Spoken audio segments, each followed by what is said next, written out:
오늘도 예배 자리 가운데 나오신 우리 청년분들 예수님의 이름으로 환영하고 또 축복합니다. 오늘은 그냥 하세요 라는 이 제목을 가지고 함께 말씀을 나눠보도록 하겠습니다.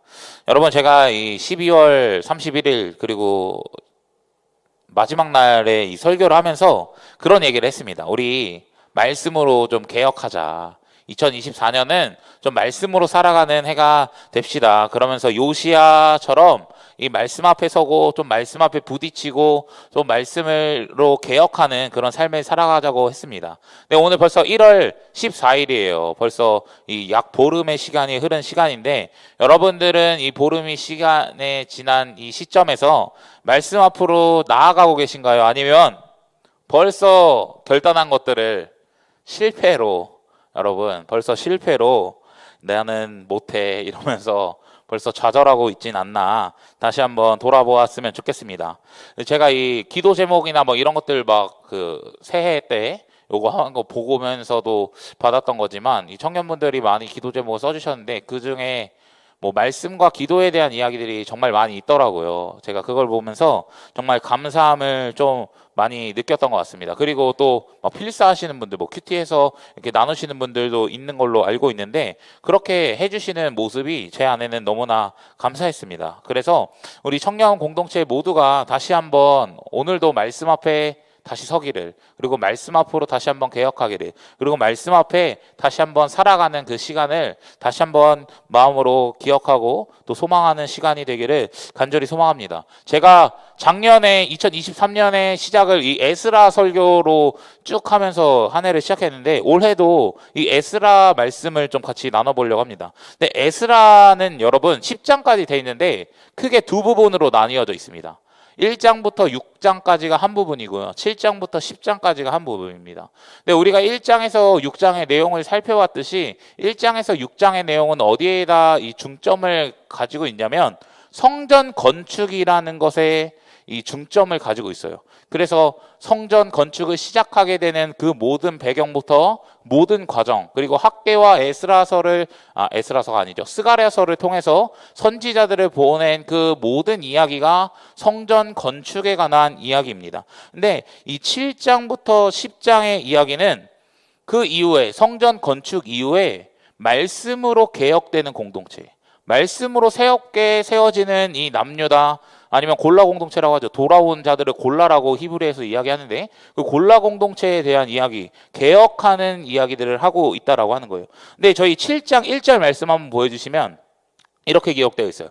이 일 후에라고 기록되어 있습니다. 근데 여러분, 이 일 후에라는 것은 앞에 이 6장까지 제가 아까 어떤 내용을 다루고 있다 그랬죠?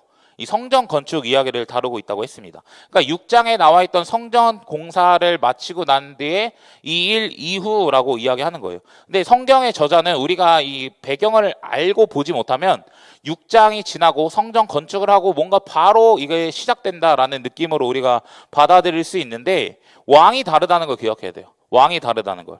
왕이 여기서 보면, 말씀해 보면 누구십니까? 이 아닥사스다라는 이 왕 때의 이야기를 하고 있는 거예요. 그런데 여러분, 왕공할 땐 어떤 왕이냐면 다리오라는 왕입니다. 그러니까 전혀 다른 시대를 이야기하고 있는 거예요. 한 장 PPT 한 장 더 넘겨주시면 제가 페르시아 왕 순서를 간단하게 적어놨는데, 고레스, 캄비세스, 다리오, 아하수에로, 아닥사스다, 이렇게 이 정도만 알면 성경에 있는 내용은 충분히 알 수 있는 거예요. 근데 고레스는 우리가 성경을 봤다시피 고레스 원년에 이러면서 에스라 1장 1절에 대한 이야기를 하고, 다리오 왕, 그리고 다리오 왕 제6년 아달월 3일에 성전 건축이 끝나는 것을 성경은 기록하고 있습니다. 그러니까 다리오 왕 시대 때의 이야기를 또 6장에선 하고 있어요. 그런데 7장으로 넘어오면 아닥사스다가 나오게 되는데, 지금 보면 아하수에로를 지나서 아닥사스다까지 넘어온 상황이라는 것을 우리는 알 수 있어요. 그러니까 이 성경은 이 일 후에라고 그냥 성전 건축하고 바로 진행되는 것처럼 이야기하지만, 사실 짧은 시간이 아니라 이 시간은 약 57년의 시간, 이미 많은 시간이 흘렀다라는 것을 우리는 알 수 있다라고 하는 거예요. 그리고 57년의 시간이 흐른 후에, 성전을 완성하고 57년의 시간이 흐른 뒤에 에스라라는 인물이 이제는 실제적으로 등장하기 시작합니다. 그런데 그럼 여러분, 에스라라는 사람은 어떤 사람일까요? 에스라 7장은 여러분, 초반에는 이 에스라라는 사람에 대한 족보를 기록하고 있는데, 에스라는 기본적으로 제사장 혈통에 있는 사람이라고 이야기합니다. 제사장 사람. 그래서 이 제사장 가문의 사람의 끝으로 올라가게 되면 누가 있냐고 이야기하냐면 모세라는 사람이 있습니다. 그러니까 이 모세의 혈통이고 대제사장의 혈통이고, 그러니 이 사람은 제사장으로서 어쨌든 혈통적으로는 완벽하다라는 것을 보여주고 있다라고 하는 거예요. 또한 이 7장 6절 말씀 한번 보여주시면 에스라를 이렇게 소개하고 있습니다. 모세의 율법에 익숙한 학자라고 이야기해요. 학자. 그러니까 학자라는 의미가 뭐죠? 우리는 공부하고 연구하고 뭔가 교스틱한 느낌의 그런 사람들을 좀 바라볼 수 있는데, 근데 사실 한국어로 번역된 이 학자라는 번역은 조금 아쉬운 번역입니다. 왜냐하면은 단순히 연구하고 공부하고만 했던 사람이 아니기 때문에 그래요. 여기서 학자라고 쓰인 단어는 쇼페트라는 단어를 사용하는데 서기관이라는 의미예요. 기록하고 뭐 여러 이 국가직의, 그 당시 국가관리직의 사람이라는 것을 이야기하는데, 어쨌든 단순히 연구하고 또한 기록하고, 그리고 에스라는 단순히 그 쇼페트의 직함을 넘어서 더 많은 일을 했다는 것을 우리는 에스라 7장의 내용을 통해서 알 수 있습니다. 그래서 결국에 제사장이고 율법학자라는 이 타이틀이 계속해서 에스라에게 붙어 있게 됩니다. 그래서 7장 11절, 12절, 21절 말씀 보시면 계속해서 에스라라는 인물을 소개하면서 뭐라고 이야기하냐면 율법학자, 뭐 제사장, 그리고 율법의 완전한 자, 뭐 제사장, 그리고 율법학자 겸 제사장, 계속해서 율법학자, 그러니까 율법을 연구하고 준행하고 또 행동하고 그것을 기록하고 이런 사람인 것, 그리고 예배를 집례할 수 있는 제사장이라는 것을, 그리고 위에는 아론의 혈통이라는 것을 분명하게 이야기해 주면서 이야기하고 있다라고 하는 것입니다. 근데 결국해서 계속해서 이렇게 이 에스라라는 사람에게 제사장이고 그리고 율법의 완전한 자라고 계속해서 이야기하고 있는 이유가 뭐냐면, 결국 이 에스라라는 사람은 지금 이 이스라엘 백성, 어쨌든 골라 공동체를 지도하기에 부족함이 없는 사람이라고 이야기해주고 있는 거예요. 혈통적으로도 완벽합니다. 제사장의 직분을 감당하고 예배를 집례할 수 있는 사람입니다. 더 나아가 그냥 말씀을 지식적으로만 알고 있는 사람이 아니라 지식적으로 알고 있는 것을 넘어 행동하고 가르칠 수 있는 사람이 누구라고요? 에스라라고요. 당시에는 이 뚜렷하게 나타난 지도자가 없어요. 그러니 어떤 사람이 오게 된 거냐면, 그렇게 말씀을 가르치고 말씀을 지도할 수 있는 이 에스라라는 사람이 이 유다 땅으로 돌아왔다라고 하는 거예요. 그런데 나름 이 사람이 고위직이잖아요. 그리고 사실 57년이나 지났으면 어쨌든 굉장히 많은 시간이고, 사실 이 사람은 태어났을 때부터 바벨론이나 어쨌든 이방 땅에서 태어난 사람인데, 이 사람이 다시 남유다 땅으로 돌아올 때는 이유와 목적이 분명히 있다는 것을 우리는 기억해 봐야 합니다. 근데 여러 가지 이유와 목적이 있는데 14절 말씀 보시면 이렇게 되어 있습니다. 율법에 한 장 넘겨주시면 PPT 있을 겁니다. 이 14절 위에 걸로 먼저 보시면 형편을 살피기 위해라고 기록되어 있는데, 이 공동번역이나 현대인의 성경을 보면 좀 더 쉽게 이야기할 수 있어요. 결국에 이 남유다가 골라 공동체가 하느님의 법대로, 그러니까 하나님의 법이죠. 하나님의 법대로 잘 돌아가고 있는지 살펴보라는 거예요. 그러니까 결국에 무엇입니까? 지금 이 땅이 말씀대로, 하나님의 말씀대로 잘 살고 있나? 이 이스라엘 공동체가 하나님의 말씀을 지키고 하나님의 말씀을 행하며 그 말씀이라는 것을 기준 삼아서 잘 살아가고 있는가? 그것을 점검하고 그것을 확인하고, 그렇게 살지 못한다면 가르치는 역할이 누구의 역할이죠? 이 에스라라는 사람의 역할이라고 하는 것입니다. 그러니까 이 사람이 굳이 고위층에 살고 아마 잘 살았던 사람일 텐데, 이 땅으로 귀환한 목적이 무엇이냐면, 포로에서 귀환한 이 유다 공동체가 이제는 하나님의 말씀대로, 하나님의 율법대로 잘 살고 있는지 확인하고, 또 그렇게 살지 못한다면 가르치기 위해서 돌아왔다라고 하는 것이죠. 제가 PPT 준비는 안 했지만 25절 말씀도 보시면 사람을 세우는 일을 하고 가르치는 일을 해야 된다고 계속해서 이야기해주고 있습니다. 그러니까 이 귀한 공동체가 하나님의 말씀대로 살기 원해서, 이 귀한한 공동체가 그냥 막 사는 게 아니라 자신의 기준대로, 자신의 마음대로 살아가는 것이 아니라 말씀대로 살아가기 원해서 이런 사람들을 세우고 가르치기 위해 에스라라는 인물이 이 남유다 땅으로 돌아왔다라고 하는 거예요. 여러분, 성전 건축에 대한 이야기를 다시 한번 생각해 보면, 이 귀한한 사람들이 성전 건축할 때 어려움이 있었잖아요. 그래서 막 대적들에게 막 막히고 그럽니다. 그때 하나님께서 어떤 사람을 보내주셨냐면 학개와 스가랴라는 사람을 보내주셔서 그 선지자들을 통해 야, 너네 진짜 성전 건축해야 돼. 야, 너네 힘내야 돼. 야, 하나님이 진짜 함께 계셔. 그러니 야, 이 성전만 지으면 너네에게 영광이 다시 한번 돌아오게 될 거야. 어쨌든 이런 귀한 은혜의 말씀을 전달하면서 하나님의 도우심으로 성전을 완성했어요. 그러면 여러분, 성전 완성했으면 끝나는 건가요? 성전 완성했으면 모든 종교 생활이 다 풀리고 모든 삶의 문제가 다 풀리는 건가요?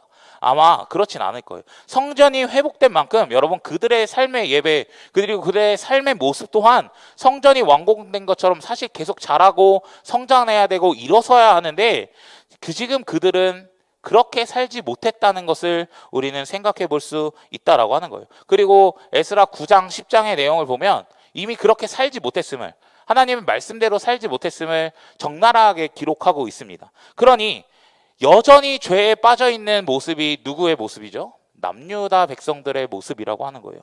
그러니 이제는 하나님께서는 이 사람을 보내셔서 에스라라는 사람을 보내셔서 다시 말씀으로 돌아갈 수 있게끔 그리고 에스라라는 사람을 통해서 다시 한번 말씀 앞에 세워질 수 있게끔 하나님께서 보내주셨다라고 하는 거죠. 저는 처음에 이거를 그냥 묵상했을 때 에스라가 자발적으로 돌아간 게 아니라 아닥사스다의 조서가 있어서 남유다로 갔구나. 와, 근데 이게 진짜 하나님의 도우심이구나. 이런 묵상을 했었는데 저희 학교에 그 에스라 느헤미야 전공 교수님이 쓰신 그 주석책을 좀 보니까 자발적으로 돌아갔다라고 이야기를 하더라고요. 그런데 여러분 제가 자발적으로 돌아갔든 타의로 돌아갔든 결론은 어쨌든 하나 못 내렸지만 그 안에서 제가 느꼈던 건 뭐냐면 어떤 모습이든 간에 그 사람이 지금 이 남유다 땅으로 돌아왔다라는 것은 하나님의 도우심이 분명히 그 가운데 있었다라고 하는 거예요. 왜요? 지금 남유다 백성에게는 어떤 사람이 필요할까요? 하나님의 말씀을 알려줄 사람, 하나님의 말씀대로 살아갈 수 있게끔 독려할 사람, 그렇게 여전히 죄악과 여전히 우상과 여전히 잘못된 것에 빠져있는 자들에게 그렇게 살아가라고 이야기해 줄 수 있는 사람이 필요했기 때문에 그래요. 그래서 자발적이든 타의적이든 그 사람이 그곳에 갔다는 것은 하나님의 도우심이고 하나님의 은혜라고 이야기하고 있다라는 것입니다. 여러분, 그들이 하나님의 말씀대로 살아가고 있지 못하다는 것은 어떤 것을 이야기하냐면 그들은 과거의 역사를 반복하고 있는 것밖에 안 됩니다. 과거의 실수를 반복하는 자들이에요. 여러분, 과거의 실수를 반복하지 않기 위해서 하나님께서는 에스라라는 인물을 보냈다라는 거예요. 여러분, 이 나라가 왜 망했지? 여러분, 하나님이 우리를 왜 버리셨지? 왜 우리는 포로로 끌려가지? 이런 신학적 고민을 했을 때가 어떤 때냐면 어쨌든 망하고 그 바벨론으로 끌려가면서 그들이 했던 신학적 고민입니다. 왜 우리는 망했지? 왜 우리는 이 포로의 생활을 하게 되지? 그 질문이 여러분 바벨론 포로기를 시작하면서 이스라엘 백성 안에 있었던 질문이에요. 그리고 그 책을 대답하는 그 이유를 대답하는 그 질문에 대한 답을 하는 책이 어떤 책이냐면 열왕기서라는 책입니다. 열왕기 상하를 이야기하는 거예요. 그런데 열왕기 상하엔 어떤 내용이 기록되어 있죠? 왕들에 대한 이야기들을 계속 기록하고 있는데 이 왕들이 어떻습니까? 전반적으로 다 타락하는 거예요. 그래서 신학적 대답으로 열왕기서에서 뭘 이야기하고 있냐면 하 너네가 포로로 왜 끌려갔는지 알아? 니네가 왜 지금 너네 나라가 왜 망한 줄 알아? 하나님의 말씀을 듣지 않아서요. 하나님의 말씀을 지키지 않아서야 라고 열왕기의 이 왕들의 이야기를 통해서 대답해주고 있다라고 하는 거예요. 그런데 여러분 지금 귀환한 공동체는 어떻죠? 어쨌든 하나님의 도우심과 하나님의 은혜로 말미암아 포로에서 돌아왔고 다시 한번 성전을 건축하면서 살아갔는데 여전히 이 땅에 살아가면서 어떤 모습이 있는 것입니까? 그 왕들과 똑같은 모습인 거예요. 죄를 범하고 하나님의 말씀대로 살아가지 못하고 하나님의 말씀의 중심이 아닌 자기가 중심이 되는 모습대로 살아가고 있기 때문에 그렇습니다. 단순히 여러분 말씀을 안 지켰다라는 것은 행위적 차원에서 그냥 하나님의 말씀을 안 들었구나라는 것이 아니라 그들의 마음의 중심과 그들의 삶의 중심에 말씀이 없었고 그들의 중심 속에 하나님이 없었다라는 것을 이야기하고 있는 것입니다. 그런데 귀한 공동체는 그 포로에서 돌아왔고 성전까지 잘 지어놓은 그 이스라엘 사람들, 유다 사람들은 과거의 아픔을 반복하고 과거의 실수를 반복하고 있는 거예요. 그런데 여러분, 그런 이스라엘 백성들에게 경종을 울릴 사람은 하나님께서 보내시고 있다는 거예요. 그 사람이 누구입니까? 에스라라는 인물입니다. 율법 학자이고 제사장인 이 에스라라는 사람을 보여주고 있다라고 하는 거예요. 결국에 이 에스라는 말씀의 이 개혁을 통해 사람들에게 계속해서 하나님의 말씀대로, 하나님의 율법대로 살아갈 수 있게끔 도와주고 있는 사람이라는 것을 우리는 살펴볼 수 있습니다. 그러니 계속해서 하나님의 도우심이 이 남유다 가운데 머물러 있음을 우리는 생각해 볼 수 있다라고 하는 거예요. 왜? 에스라가 만약에 없었다면 그들은 똑같은 계속 범죄에 반복되고 노출되면서 그렇게 죄 속에만 있었기 때문에 그렇습니다. 그러니 하나님의 도우심이, 하나님이 그 에스라를 보내셔서 계속해서 남유다 백성을 도와주고 있다라는 것을 우리는 성경 전반, 이 에스라 전반에서 우리는 생각해 볼 필요가 있습니다. 그런데 저는 이 하나님의 도우심이 단순히 남유다 공동체에만 있는 것이 아니라 적어도 우리 대학 청년 교회 안에도 이 하나님의 도우심이 저는 여전히 작용되고 있다고 생각합니다. 저는 이 청년부 이 설교 고민을 생각보다 여러분 많이 합니다. 여러분 안 그렇다고 느끼시겠지만 굉장히 많이 합니다. 그래서 도대체 무슨 설교를 해야 되나, 도대체 어떤 말씀을 전해야 되나 사실 고민이 굉장히 많고, 근데 작년에는 사실 딱히 뭘 해야겠다라는 마음이 사실 들진 않았어요. 그냥 이제 뭐 생각에 그냥 들었던 거 내가 할 수 있는 거 그냥 이런 거 해야겠다 하면서 사실 작년에는 설교를 했는데 올해만큼은 저는 적어도 그렇지 않습니다. 왜냐하면은 강하게 주셨던 하나님의 마음이 있었기 때문에 그렇습니다. 그게 뭐냐면 말씀과 예배에 대한 좀 이야기들을 많이 해야겠다. 말씀 앞에 서고 말씀 앞에 깨어지고 말씀 앞에 서는 이야기들을 하라는 마음이 굉장히 많이 있었습니다. 그런데 그런 마음을 저만 품었던 게 아니라 저희 부장님도 같은 마음을 좀 품으셨더라고요. 좀 기본적인 예배에 대한, 말씀에 대한, 기도에 대한 이야기들을 저한테도 해주시더라고요. 그러니까 저는 각 부서에 어쨌든 이런 리더십들에게 동일한 마음, 동일한 생각을 주셨다는 것은 결국에 하나님이 지금 우리 공동체에게 원하시는 게 있고 우리 공동체를 도우시고 있구나라는 생각이 많이 들었습니다. 그러니 하나님은 우리 청년 공동체가, 그리고 여러분 한 분 한 분이 말씀에 지금 가까이 하길 원하고, 말씀으로 좀 싸워나가기 원하고, 말씀 앞에 좀 부딪히고 깨어지기 원하고, 말씀 앞에 서기 원한다는 것을 우리는 생각해 볼 수 있다라고 하는 거예요. 그리고 단순히 그냥 말씀만 붙들고 종교행위 그냥 큐티하고 읽고 그냥 쓰고 막 이런 정도가 아니라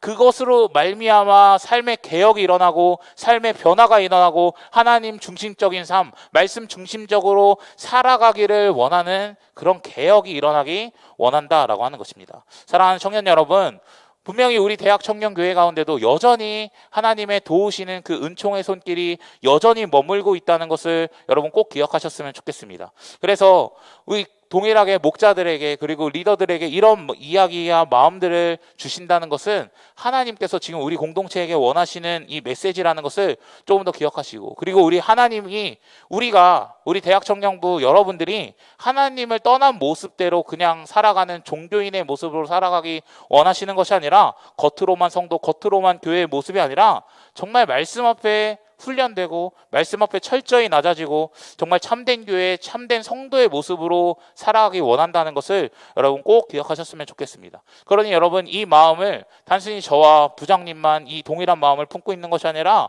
우리 대학청년교회 모든 공동체원이 정말 같은 말, 같은 마음, 같은 뜻으로 여러분 같은 열매를 향해 나아갈 수 있는 우리 공동체가 되었으면 좋겠습니다. 여러분 다락방 모임하면서 우리 목자들이 여러분들에게 뭐 말씀이라도 한번 읽어보자는 둥, 큐티라도 한번 해보자는 둥, 뭐라도 해보자고 이야기하고 있지 않겠습니까? 그런데 여러분 그게 귀찮을 수 있지만 여러분 그게 은혜라는 것을 여러분 기억하셨으면 좋겠습니다. 왜요?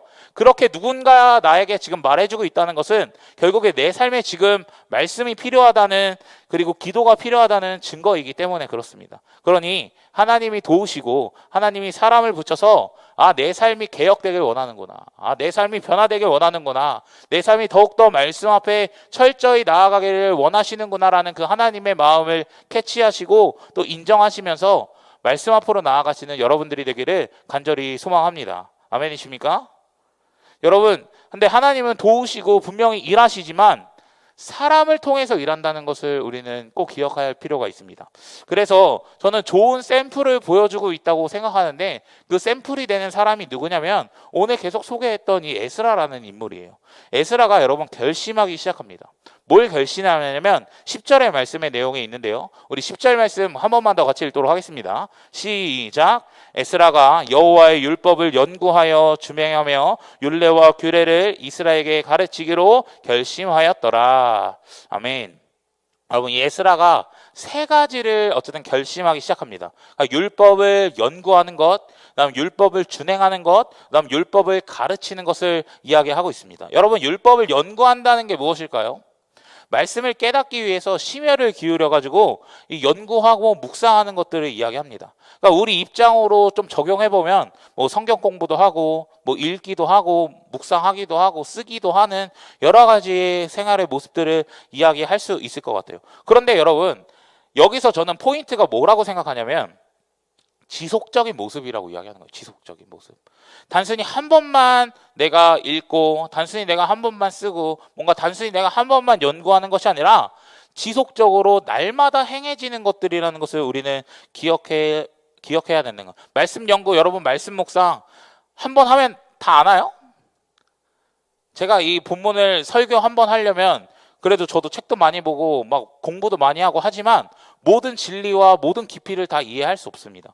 그것처럼 여러분, 우리가 같은 본문 뭐 성경 한 번 1독 2독 하는 거 가지고 사실 우리는 그 안에 있는 하나님의 진리와 또한 하나님이 우리에게 주시는 그 모든 메시지를 다 알 수 없어요. 아마 어떤 목회자도 어떤 설교자도 평생에 그 모든 설교의 성경 안에 있는 모든 진리를 다 알 수 있진 않을 것입니다. 그러니 여러분, 우리는 어떻게 해야 되냐면 날마다 꾸준히 말씀 앞에 나아가 읽든지 쓰든지 묵상을 하든지 뭘 하든지 말씀 앞에 붙들고 씨름할 수 있는 우리가 되어야 한다라고 하는 거예요. 아마 정말 호흡하듯이 그냥 숨을 쉬듯이 우리가 그 말씀을 접할 수 있어야 된다라고 하는 거예요. 아마 매일매일 하고 뭔가 하는 것이 사실 익숙치 않고 어려운 일이겠지만 여러분, 우리는 그것을 하기 위해 날마다 끊임없이 부딪히는 모습들이 필요하다라는 것이죠. 그러니 여러분, 꼭 뭔가 이 큐티책 하나 있으면 큐티책 모든 절수를 다 묵상하지 못하더라도 정말 여러분들의 삶 속에 매일매일 딱 한 절이라도 찬송가 뭔가 하나라도 말씀 한 절이라도 계속해서 붙들고 나아가는 이 말씀의 근육들을 붙이는 일들이 필요하다라는 거예요. 그러니 계속해서 말씀 앞으로 끝까지 말씀 앞으로 연구하고 읽고 쓰고 묵상하든 뭘 하시든 할 수 있는 여러분들이 되어야 한다는 거예요. 두 번째로 에스라가 결심한 것은 무엇이냐면 준행하는 것입니다. 여러분, 우리가 말씀을 읽고 연구하고 공부하고 막 이렇게 쓰고 막 이렇게 뭘 하는 것이 종교인이 되려고 하는 건 아니잖아요. 종교인이 되려고 하는 거 아니잖아요. 결국에 그것을 쓰고 나면 우리의 삶에 뭐 깨닫고 진리로 채워지고 그 안에선 결국에 우리의 삶의 모습이 변화될 것들을 이야기하고 있는 거예요. 결국에 우리가 묵상하고 읽고 쓰고 어떤 것을 하는 것은 살아내기 위한 것임을 여러분 꼭 기억하셔야 된다는 거예요. 단순히 우리가 그 안에서 지식만 가득가득 채우고 연구한 것만 가득 채우고 그리고 내 의가 막 나 1독했어 2독했어 3독했어 하면서 의가 자라나는 것이 아니라 우리의 의가 자라날 것이 아니라 그것을 살아낼 수 있는 우리의 모습이 되어야 된다라고 하는 거예요. 여러분, 성경을 여러분들이 전체를 읽고 묵상하시고 막 이러시다 보면 하나님이 우리에게 요구하시는 것이 신약이든 구약이든 동일하게 있어요. 그것이 무엇이냐면 말씀대로 행하라는 거예요. 말씀대로 살아가라고 이야기하는 거예요. 우리의 행위대로 갚겠다고 이야기하는 거예요. 그러니까 사람들이 하나님께서 구약에서도 선지자들을 수없이 보내서 이야기하는 것이 무엇입니까? 내 말씀대로. 왕들의 그 잘못을 보면서 이야기하는 그 열왕기의 책에서도 우리가 느낄 수 있는 것이 무엇입니까? 말씀을 지키지 않아서. 그러니까 단순히 아는 것을 넘어서 행동하고 그것을 삶으로 살아내는 것, 그것을 이야기하고 있는 것입니다. 아까 신약으로 넘어와서도 마찬가지라 그랬죠. 행위는 필요 없고 여러분 믿음으로 구원받는 거 아닌가요? 라고 이야기할 수 있어요. 그런데 여러분, 제가 지금 하는 큐티책은 로마서를 지금 본문으로 하고 있는데 로마서 어때요? 복음의 진수잖아요. 믿음으로 구원받는다. 의로운 사람 정말 그렇게 믿음으로 의롭게 살아간다. 이런 것을 이야기하는데 결국 아브라함의 제 이야기 최근까지 했거든요. 그 아브라함의 행위도 아브라함이 뭔가 한 게 아니라 믿음으로 구원받았다. 맞죠? 믿음으로 구원받았습니다. 그런데 여러분, 그 구원의 여정을 끝까지 가는 데 있어서 단순히 믿음만, 그럼 나 믿음으로 구원받고 개판으로 살아도 되나요? 그렇게 이야기하고 있지 않죠. 로마서 12장부터는 무엇을 이야기하냐면 삶에 대한 이야기를 합니다. 그 전까지 믿음에 대한 이야기를 쭉 하지만 그러므로 형제들아 내가 모든 자비하심으로 너희에게 권하노니 라고 이야기하면서 삶에 대한 이야기를 해요. 우리가 어떻게 살아가야 되는지 이야기합니다. 그러니까 믿음과 행위는 분리될 수 없다는 것을 이야기하고 있어요. 그러니 여러분 우리가 말씀을 읽고 말씀을 묵상하고 연구하는 것은 살아내기 위함입니다. 살아내기 위함. 그러니 치열하게 싸워 나갈 것들을 생각하셔야 된다는 거예요. 저번에도 말했지만 말씀대로 살아간다는 건 굉장히 불편한 일이에요. 굉장히 어려운 거예요. 왜냐? 내 본성을 좀 거스르는 일이 필요하기 때문에 그렇습니다. 나는 막 이렇게 A로 하고 싶은데 B를 막 하라고 하니까 나는 마음이 어렵잖아요, 사실. 어려워요, 힘들어요. 그런데 어떻게 해요? 부딪히고 깨지고 하는 작업이 그리스도인이 되어가는 작업이라고 하는 거예요. 그러니 여러분, 행동하시는 여러분 되셨으면 좋겠습니다. 부딪히시는 여러분 되셨으면 좋겠습니다. 좀 힘들지만 좀 어렵지만 싸워 나가시는 여러분들 되셨으면 좋겠습니다. 마지막으로는 가르치기를 결심합니다. 근데 여러분 가르치는 것은 우리가 교수하듯이 뭔가 이렇게 알려주는 걸 수도 있지만 하나님을 아는 삶은 여러분 하나님의 말씀대로 살아가는 삶은 이런 거야라고 보여줄 수 있는 사람이 의 모습이라고 이야기하는 거예요. 그러니까 삶으로 모범을 보여줄 수 있는 사람이라는 것입니다. 그게 가르치는 거라고 이야기하는 거예요. 여러분 최고의 교육은 보여주는 거라고 이야기하잖아요. 뭔가 말로만 하는 것이 아니라 보여주고 그것을 따라할 수 있게끔. 근데 에스라가 어떤 사람이었냐면 그렇게 따라할 수 있게끔 모범이 되는 사람, 그렇게 선생이 될 수 있었던 사람이 에스라라고 이야기하는 거예요. 여러분 제가 이 본문을 묵상하면서 어떤 마음과 어떤 생각이 들었냐면 하나님은 도대체 이 시대에 예배도 정말 많고 뭔가 말씀 묵상하고 막 이렇게 치열하게 살아가는 사람도 수많은 사람들이 많이 있는데 도대체 하나님은 이 시대에 어떤 사람을 들어서 사용하실까? 하나님은 도대체 어떤 사람을 찾으시고 이 나라와 이 민족을 위해 이 교회를 위해 이 공동체를 위해 하나님은 어떤 사람을 쓰실까라는 이 질문이 저에게는 들었습니다. 그런데 어떤 사람을 사용하실까요? 근데 제가 개인적으로 이 에스라 7장을 묵상하면서 내린 결론은 무엇이었냐면 하나님의 말씀에 붙들린 사람을 하나님께서는 사용하신다는 거예요. 하나님의 말씀을 지속적으로 연구하고 읽고 묵상하고 이 진리를 추구하는 사람, 단순히 이 머릿속에서만 그치는 것이 아니라 준행하고 살아가고 실천할 수 있는 사람, 더 나아가서 이 삶의 모습으로 본보기가 되어줄 수 있는 사람을 하나님께서는 사용하신다는 거예요. 여러분 오늘날 시대가 어떤 시대입니까? 말씀을 진리라고 하지 않아요. 우리가 가지고 있는 이 성경을 진리라고 이야기하지 않습니다. 단순히 세상에서만이 아니라 교회 안에서도 진리로 받아들이지 않는 사람들이 굉장히 많이 늘어났어요. 그래서 어떤 모습들이 있냐면 우리도 교회 생활하면서도 그런 모습들이 나타날 때 있지만 내 기준대로 내 생각대로 내가 옳다고 생각하는 대로 내 감정이 정답이고 진리인 것처럼 이야기하면서 다 나의 기준대로 해석하고 받아들일 때가 많이 있습니다. 그렇게 되면 어떤 일이 벌어지냐면요. 여러분 그게 죄인데 죄가 아니게 돼버리는 거예요. 왜요? 내 기준에는 그게 하나님의 말씀의 기준과 잣대로 바라보는 것이 아니라 내가 기준이 되기 때문에 그렇습니다. 내가 기준이 되니까 죄가 아니게 되는 모습들이 굉장히 많이 나타난 거예요. 나는 하나님을 떠나고 있는 모습인데 자기는 하나님과 붙어 있다고 착각하는 모습들이 계속해서 나타나게 되는 것입니다. 아이러니죠. 굉장히 아이러니입니다. 그런데 여러분 이런 시대적 환경 속에서 하나님은 이 에스라라는 이 하나님의 말씀에 붙들린 자, 이 말씀이 기준인 사람을 사용하셔서 경종을 울리시고 개혁을 시작하신다는 것을 우리는 바라볼 수 있다는 거예요. 죄를 죄라고 말할 수 있는 사람, 죄악을 멈추라고 말하며 다시 한번 하나님의 말씀으로 돌이키고 다시 한번 진리 앞으로 나아갈 수 있게 하는 사람을 사용하신다는 거예요. 사랑하는 청년 여러분, 저는 저와 여러분들의 인생이 이렇게 에스라처럼 하나님 앞에 쓰임받는 인생이 되기를 간절히 소원합니다. 그래서 하나님께서 정말 귀하게 여러분 사용하시는 도구가 되었으면 좋겠습니다. 그러면 여러분 말씀 앞에 우리가 먼저 붙들려야 된다는 것을 꼭 기억하셨으면 좋겠어요. 말씀이 우리의 삶의 기준이 되어야 됩니다.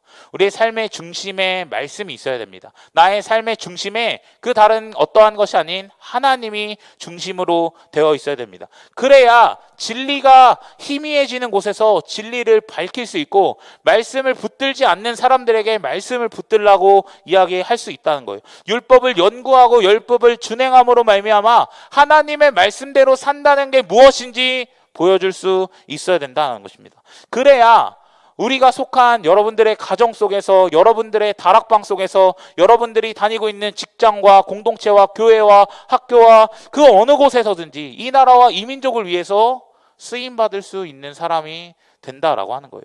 여러분, 그런 기대와 좀 갈망함을 가지고 여러분 에스라처럼 하나님의 말씀에 목숨을 거는 여러분들 되셨으면 좋겠습니다. 그래서 삶에서 여러분 연구하시고 여러분 준행하시고 가르칠 수 있는 사람이 될 수 있을 정도로 여러분 하나님 앞에 나아가시는 여러분들 되셨으면 좋겠습니다. 근데 에스라는 오늘 이거를 결심했다 그랬습니다. 결심. 그래서 내가 연구할 거야, 내가 준행할 거야, 나 가르칠 거야. 가르칠 거야 뭐 이러지 않았겠지만요. 어쨌든 이렇게 결심을 했는데, 그러니까 여러분도 결심하시고 결단하시고 나아가십시오. 이것도 저는 뭐 개인적으로 굉장히 좋은 설교라고 생각하지만, 근데 뭐 여러분들에게 결심하라고 이야기하고 싶지 않습니다. 근데 다른 의미로 어쨌든 하라고 이야기하고 싶은데, 여러분 큰 일, 뭔가 중요한 일을 하기 전에 하는 게 결심이잖아요. 내가 이거를 이렇게 하겠다, 이게 큰 일을 내릴 때 하는 게 결심인데, 그냥 그렇게 하지 마시고, 큰 결심하지 마시고 그냥 하셨으면 좋겠습니다. 그냥 결심하지 마시고 그냥 하세요. 우리는 생각이 너무 많아요. 그래서 살아갈 때 이제 요새는 진짜 시간에 대한 이게 엄청 강하잖아요. 그러니까 막 효율을 막 따집니다. 큐티 하면 한 적어도 20분 잡아야 돼. 그럼 막 아침에 하시는 분들은 20분 일찍 일어나야 돼. 우리 이거 다 따지잖아요, 사실. 막 생각하잖아요. 그런데 여러분 그런 생각 하지 마시고, 그러니까 결심하지 마시고 그냥 하십시오. 그냥 하세요. 여러분 작년에 그런 말 있잖아요. 중꺾마 유행했잖아요. 그렇죠? 중요한 건 뭡니까? 꺾이지 않는 마음입니다. 그러니까 만약에 우리가 말씀 읽기로 결단하고 행동하기로 결단했으면 무엇입니까? 나 해야 돼. 마음 꺾이면 안 돼. 이런 게 중꺾마잖아요. 그런데 그 시간이 좀 지나서 이런 말도 나왔잖아요. 중꺾그마. 중요한 건 꺾여도 뭐라 그러죠? 그냥 한다. 그냥 하는 마음이라잖아요. 그러니까 저는 이 마음이 중요하다고 생각해요. 중요한 건 꺾여도 그냥 하는 겁니다. 중간에 여러분 실패해도 그냥 하는 거예요. 나 일주일 내내 큐티 해야지 했는데 이제 월요일부터 시작해가지고 수요일날 못했어. 그럼 어떻게 해요? 다시 그럼 나 좀 쉬었다가 월요일부터 다시 해야지. 이런 모습이 아니라 저는 그냥 하셨으면 좋겠습니다. 목요일부터 그냥 하시고, 수요일 못했으면 수요일 거 그냥 같이 하시든지, 뭐 건너뛰시고 그냥 목요일 거만 하시든지, 어쨌든 그냥 하시는 여러분들 되셨으면 좋겠어요. 큰 결심하시고 하지 마시고 그냥 꺾여도 한다, 실패해도 한다, 넘어져도 한다, 뭐 내가 10장 읽기로 결단했는데 하루에 한 장밖에 못 읽어도 한다라는 마음을 했으면 좋겠습니다. 살아내는 것도 마찬가지로 적용 가능할 것 같아요. 내가 이런 적용했지만 못 살아냈어요. 그래도 다음번에 다시 한번, 그리고 다음번에 다시 한번, 그냥 한번 해보지. 나 못했어, 실패했어, 그냥 이제 포기. 이게 아니라 계속해서 그냥 해 라고 하면서 여러분 하셨으면 좋겠습니다. 여러분 설교 시작할 때도 말했지만 벌써 14일, 15일이 거의 다 돼갔는데, 말씀에 대해서 여러분 나름 시작했지만 벌써 중단하신 분들도 계실 거예요. 근데 괜찮습니다, 여러분. 그냥 하십시오. 그냥 하면 됩니다. 오늘이 시작하기 가장 좋은 타이밍입니다. 그러니 다시 그냥 하십시오. 그리고 1월에 아직 결단 안 하신 분 있죠? 제가 유치하게 결단 한번 하자고 했는데 아직 안 하신 분들 있죠? 괜찮습니다. 그냥 큰 결심하지 마시고 오늘부터 그냥 하십시오. 그냥 하시면 됩니다. 그래서 말씀을 가까이 하시고 말씀 앞에 서시는 여러분들 되셨으면 좋겠습니다. 그래서 하나님은 여러분 지금 계속해서 이 유다 공동체를 도우시는 것처럼 우리 대학청년교회도 도우신다는 것을 기억하셨으면 좋겠어요. 그래서 계속해서 같은 마음으로 이야기하는 것입니다. 하나님께서 누구누구야 우리 말씀 앞으로 나아가자. 누구누구야 말씀으로 치열하게 살아가자. 누구누구야 말씀을 묵상하고 연구하고 살아냄으로써 성도다운 성도로 좀 살아가자. 우리에게 이렇게 이야기하고 있는 거예요. 시간과 바쁨과 뭐 계산할 거 참 많죠. 우리 삶에 해야 될 거 참 많은데, 그러니 그냥 너무 계산하지 마시고 바보같이 일단 큐티책 뭐라도 하나 집으시고 성경책이라도 딱 집으시고 한 절이든 1초든 1분이든 그냥 어떻게라든 붙드는 여러분들 되셨으면 좋겠습니다. 그래서 말씀을 가까이 하는 것부터 개혁의 시작이니까요. 여러분 계속해서 말씀 앞으로 나아가시고 계속해서 쌓아져서 이제는 에스라와 같이 좀 이 나라와 이 민족, 그리고 여전히 말씀이 없는 곳에 말씀을 선포할 수 있는 그렇게 쓰임받을 수 있는 저와 여러분들이 되시기를 예수님의 이름으로 간절히 축복합니다. 저희 같이 찬양하고 기도하도록 하겠습니다.